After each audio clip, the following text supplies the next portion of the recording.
Let me grab the opportunity first and ask you two a little bit about your backgrounds. So, Peter, maybe you want to start and tell a bit about you, who you are, what's your past, how did you get into the brain tinkering area, and then also what is your company about and what you are actually doing at the moment. So my past, my whole life in a minute is turned from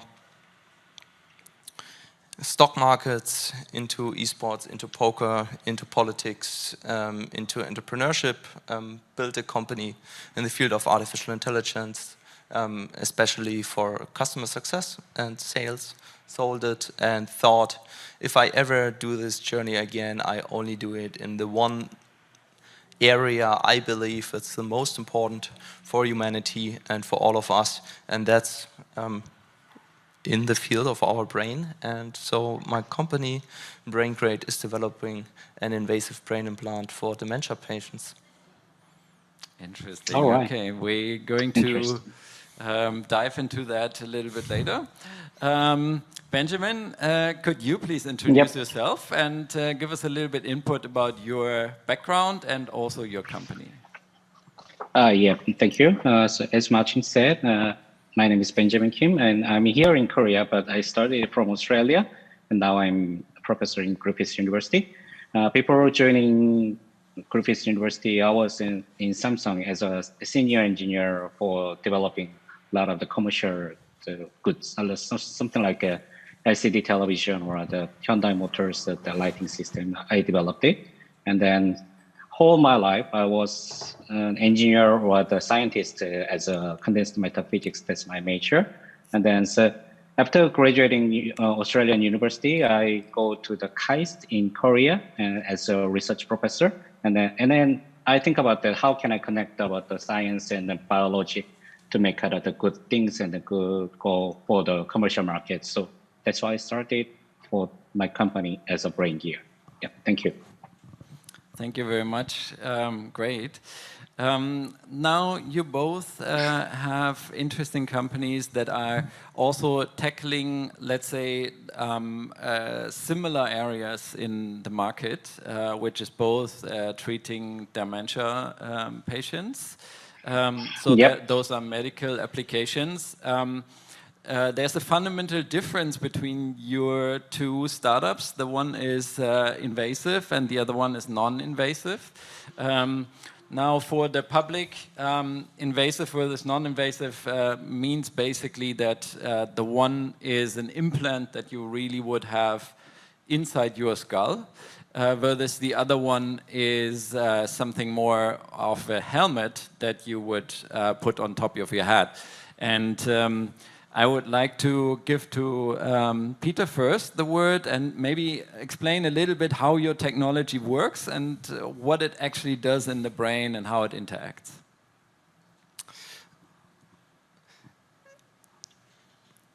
As we are still in stealth mode, I'm sorry about kind of not getting too much into the detail, but actually, what we are doing is we open the brain, we put an implant in it, and then stimulating parts of the brain to actually enhance the working memory of the patient. Okay, interesting. Good. Great. I think that's good enough to say. I also don't think that we have too many biotech people in the audience today, so that's good enough. Benjamin, please. Yeah, actually, you know about that. This is the skull. You can see about like this, and we focusing about the skull itself and then the brain itself. So, someone want to invasive technology. They wanted to treat about their brain. However, we want to about invasive technologies similar like we call that it is a photobiomodulation that is developed from Harvard University and then Stanford and San Francisco University. They already applied to the patients. So we using near-infrared light and then shining the light into the brain, and then the brain talk about observing the light and stimulate about their synapses generated or started for their respiration system. So Yeah, this is our technology. So we already know about how the treatment of the skull, and then how to penetrate the light into the brain. We have some algorithm and technology. We focusing about the lighting system and the skull. Yeah, that's it. Okay, that is interesting. That means that we can, by applying heat and light to the brain, Yeah. we can basically activate areas of the brain that were before starting to decay. Yeah, yeah, that's right. So this is kind of our product that looks like a helmet, and they're just wearing helmet. That's it. And then so waiting about the 20 minutes for the shining the light, and then so while you shine the light into your brain, you can read, whether you can see YouTube, a lot of things you can do it. So we very convenient, very simple way, and a simple way to treatment for the dementia and Alzheimer's disease patient. That's our aim. That's company's aim for the patient. Okay. Are there any limitations that you can do, let's say, with your non-invasive approach? Where are the limits? Like, how far can you go? Sorry, I couldn't hear about the song. That's a little bit. My question was like, where are the limits for non-invasive technology? Actually, non-invasive technology. They looks like it is not looks like a science. Okay, that's the main limit. However, behind the story, we have a lot of science is there. So we have specifically we control about the wavelengths. We call that is light wavelengths, and so how much of the thickness the light is penetrated into the skull and reaching to your brain. That is another technology. Everybody just rushing to the near-IL, near-infrared lighting system, but they failed about it because they don't know about the lighting system. Also, they don't know about the skull it is, what it is. So this is the limitation to apply for the skull treatment technology. Yeah. Okay, interesting. So when you talk to your neurons, you don't have to say if it goes too deep. But would you also apply heat, or do you apply electricity? You always hope that you don't apply heat. At least we try not to apply heat, but we apply electricity. That's correct. And kind of with that impulse, then the neurons starting to fire.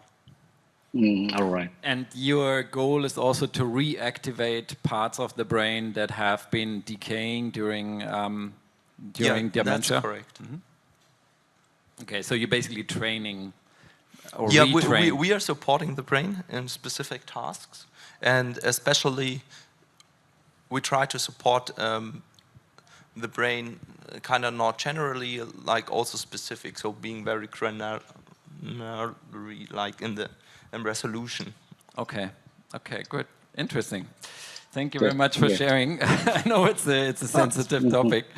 I would like to ask you both, like after we have seen now your projects a little bit, I would like, all or lots of people in the audience probably also know about Neuralink, like another relative prominent BCI or BMI project originated by Elon Musk. But I would like to ask you two if you know of any project that is very interesting where you personally, because you work daily in these areas, where you both would say like, wow, this is actually a project I'm really looking at versus another project is looked at by the press. So yeah, Peter, please. It's for sure us. I think the most interesting, most forward-looking project to look out and wait for. And besides that, there are many interesting approaches we have there on the market. So if you look like into therapeutics, you look like also at paradromics, interesting team. Then there are non-invasive companies like Kernel who are up for something. I mean, the field is so new that until kind of any one of us has more than 1 million installations, there's nearly no competition in the moment. So is an interesting time, as this was kind of a first wave, and now, as we all know about kind of how technology develops, mostly kind of then in the second wave and the third wave are kind of the market winners, and so it's a very interesting time and with a lot of talented teams. Mm-hmm. Benjamin, you have any project to share that you really like? Yeah, so can you see this slide? And then so yes, I will we can see. Introduce about my project. So not someone else's. Smart. So this is called we call the real-time brain diagnosis and activation level monitoring. This is our project. So actually this is brain, and you can see about the skull and the brain it is, and the outside the brain and skull we shine the light into the brain. And then the source is some source of the light is observed into the brain, but some light is reflected from the brain, and then they containing the information such as the oxygen level. If anybody see about this Apple Watch 6, Apple announced about their new watch, Apple 6, they installed about this technology to measure about your oxygen level in your blood. So this is almost the same technology. However, we developed about the new sensors like a flexible photodetector. It's a flexible diode is there. So we applying novel detector for we detecting the signal like the oxygen level. So this is a result about the frontal area. This is not activated, and then before activated about your brain. And then this is after activated your brain, which is for more oxygen is related with your activity, brain activity. This is, we call that it is almost a real-time brain diagnosis and activation level monitoring. This is my project, and this is my future commercialized the product. And then another one is, so we call that it is the Connect Sooom. Maybe someone heard about it. So this is from Australia. This project is already started. And so this project is connected the neurons, how they connect to each other, they make up the map. This is another project in Australia.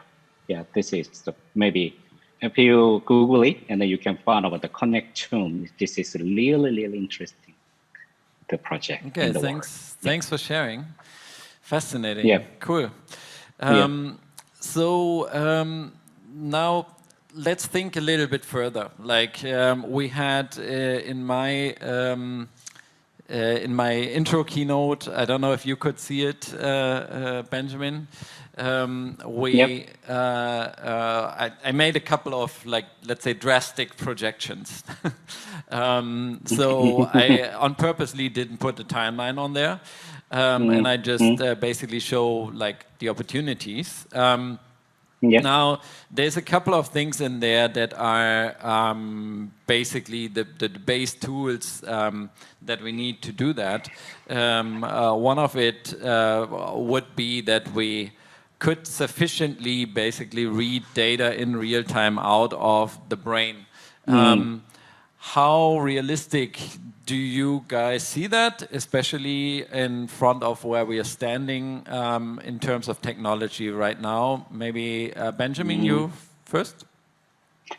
Actually, you already seen about my detector and the new technology about almost a real-time brain diagnosis.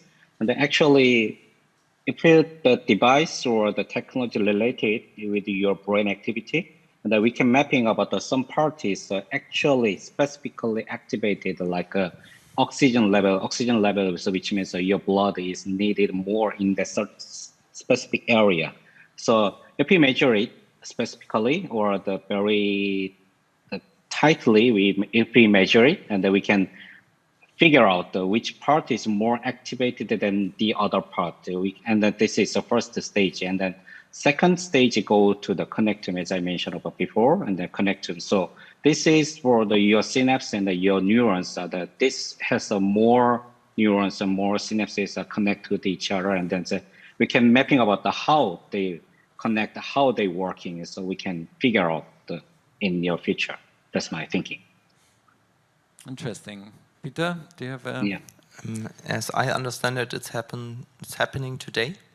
So when we look like the efforts of Facebook or from Google, and actually they announced like 2 years ago, Facebook very prominent and confident that they can read out even with non-invasive technology today, and we saw like in 2 years, and so it's today. I'm very sure that the technology is working.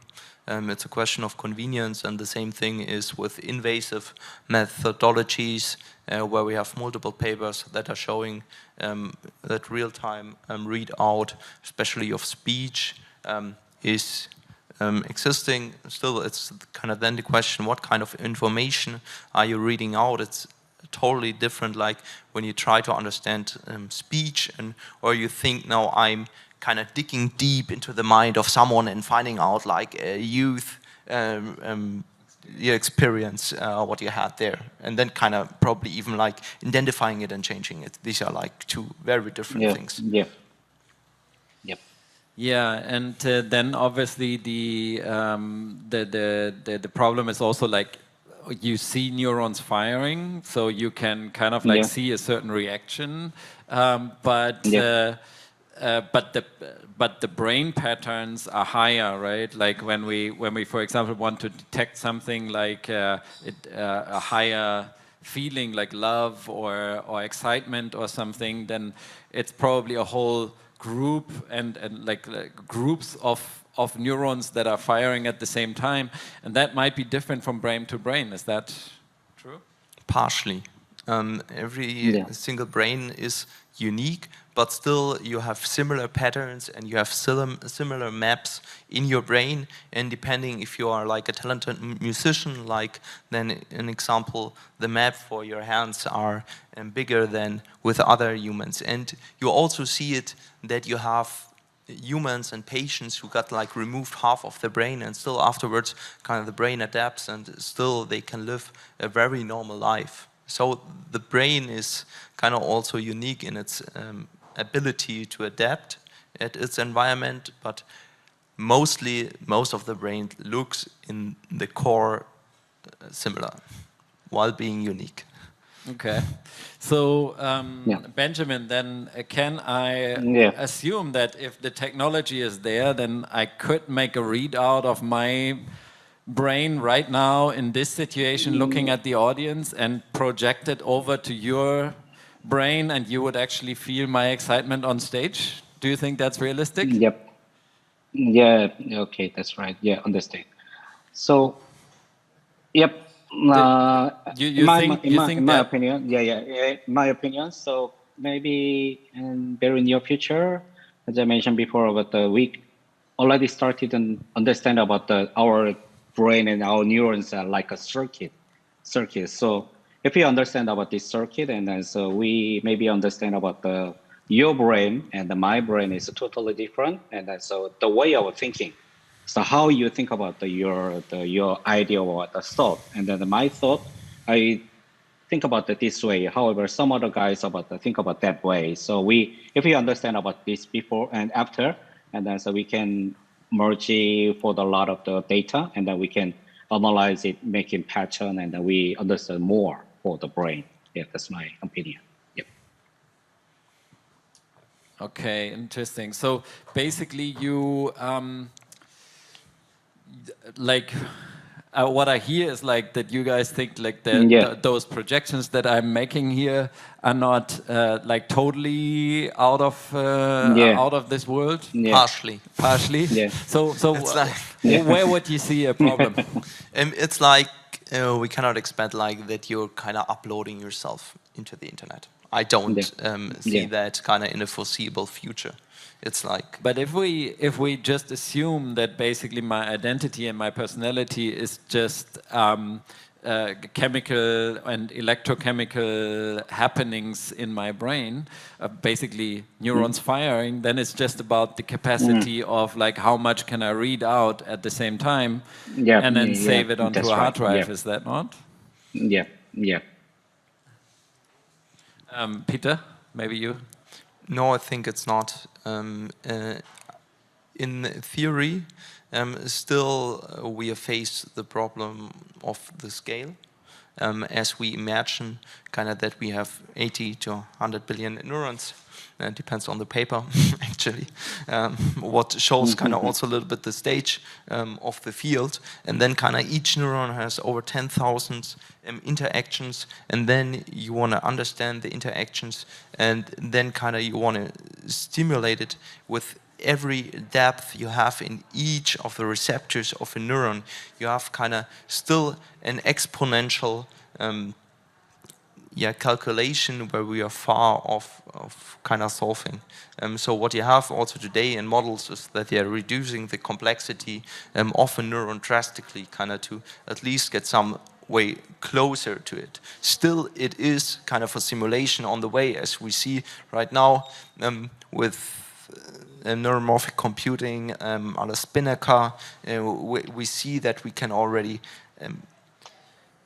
if we want to like simulate, I'm actually saying it like it's not one-on-one exactly what's happening, but simulate the amount of neurons in a mouse brain, and we will come kind of for sure can also go to the human brain, and then it's still about kind of seconds, minutes, and still we have to improve on that also on our understanding. So we're talking about baby steps here first. So we first maybe go into speech and solve a little problem in that area. Yeah, I think we can do immense. We can do a lot. Yeah, we can upload information, we can download information, we can improve processing information. But until the point where we really understand the brain, kind of to be like understand it in its complexity, then these are kind of two different part of shoes. Yeah, this is kind of the human brain will help us with all the things we kind of then in the future will try to do, and actually will be easy going with us because it will adapt to all the failures we are going to make. But then kind of when you want to say, okay, I want to really read out all the things that are happening in the moment to kind of to the point that you want to upload and analyze it and kind of in real time, this is far off. You even have to see like even the forward developed methods we have in the moment are only partially small parts of the brain. We are then analyzing, reading the data, and kind of getting in a closed loop with the data. And even like closed loop is right now still for many applications a big hurdle. Mm. Yeah, very. I agree.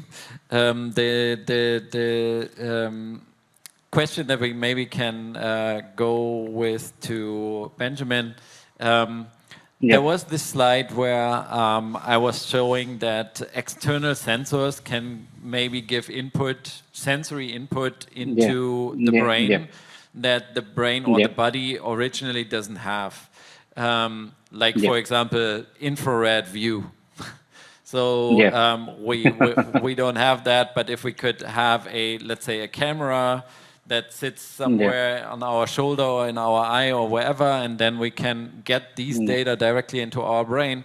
How do you think that would go? Would our brain be able to adapt to that and can be able to compute it and see it as a third eye, or how will that be? Actually, you already seen about the first opportunity from the Apple, like a watch. So using the Apple Watch 6, and they already know about yourself, about your brain, the level, oxygen level. So your oxygen level is already related with your brain activity and your health level. So this is a starting point. So wearing a wearable device is already in the daily life and in our market. And so mentioned before about actually it is not almost impossible to calculate the synapse to snap to how to connect to each other, how to react. It is almost impossible to calculate about it. However, the Google and Facebook, they already know about yourself by your cell phone. They behavior monitoring, which means your activity is already related with your brain. You thought about something, and then so this is a react for the behavior. Like if you see something and you must react, and if you see not something and you must not react about it. So this is the actual happen in the world. So they already launching a lot of the product like a watch or the wearable devices to analyze yourself, and then and after understanding about your behavior, and that's your behavior, they believe about this behavior is related to your activity from your brain. Brain is showing some signal, and so you act something, and that this is brain behavior monitoring system. So not just focusing about the helmet or something like that, and so everybody is there already. So if there's someone connect to each other, and then they make out the build up of new project and a new opportunity for the market. So this is the industry 4.0 I feel about it. Okay. Interesting. Yeah. Shall I add something? Please add, to this idea about kind of seeing. It's like, I don't think that it will be like you presented it, like with a second part of information, as it's just easier to put up some glasses and have this information without having any invasiveness.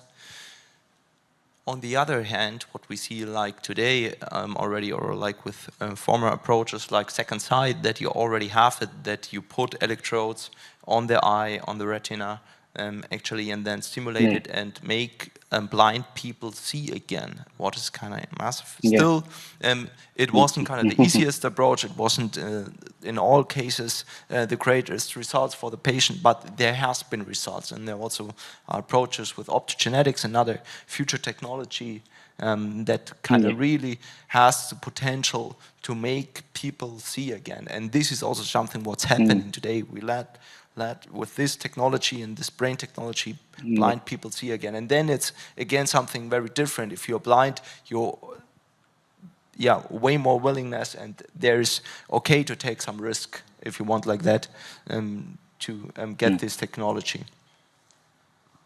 Yeah, probably true. A question to you about the input problem that seems to be now for at least for Elon Musk's Neuralink project, seems to be the step 2. After we have solved the medical issue that he's trying to solve, he would like to basically get rid of all keyboards, mouses, and voice input. So how realistic do you see that, Peter? And what are the baby steps that need to be done in order to get there?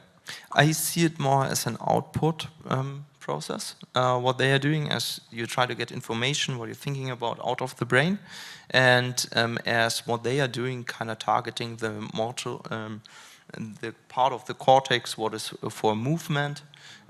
This is very well known, and I'm sure they will be successful with this, as we already have devices like the Utah array what are working already today and helping locked-in patients to move cursors, to write, to express themselves. So people who are really locked in and cannot do anything. And I think this is also something what we should focus on, is kind of that we can do very much good for patients, for people who really we can help, and they need this help. Yeah, these like famous first words are, besides from now I can complain, from a person, to like his second sentence, please order for my wife some flowers for her birthday. This is, or like another patient saying like my ass hurts. If you're lying down like the whole day and you're having pain, and this is kind of really changing your life. So I think the field should focus on right now, besides all the big vision, what I think is very important, because I really believe that this is the core for moving humanity further and kind of saving and making a better future, or the possibility for a great future for us way higher. Still, we should focus on the patients who need our help today. Yeah. So this actually we have 3 minutes left here. I would like to ask the online audience to ask questions. So far I don't see any Q&As in. Well, I see one. So how do you train muscle memory that constitutes 90% of the knowledge of a human by being human being by downloading stuff from the cloud, even be it directly into your brain? How to train muscle memory? Anybody would like to tackle that question? Benjamin? How to train muscle memory? Actually, my technology is near-infrared, and so this is, we call that it's neuroplasticity. And this is the kind of exercising about your neurons. So if you're still losing your memories, so that we can train the neurons, the external stimulation, something like that, the light stimulation, something like that. So it's basically, I believe about it. Yeah. Yeah, it's basically something that you are actually doing at the moment by applying the light. To activate these areas of the brain that start to be inactive.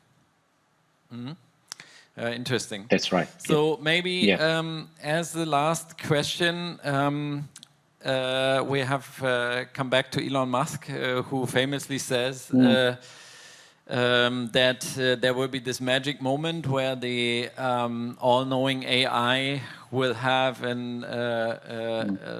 knowledge power that is greater, or an intelligence that is greater than the human brain.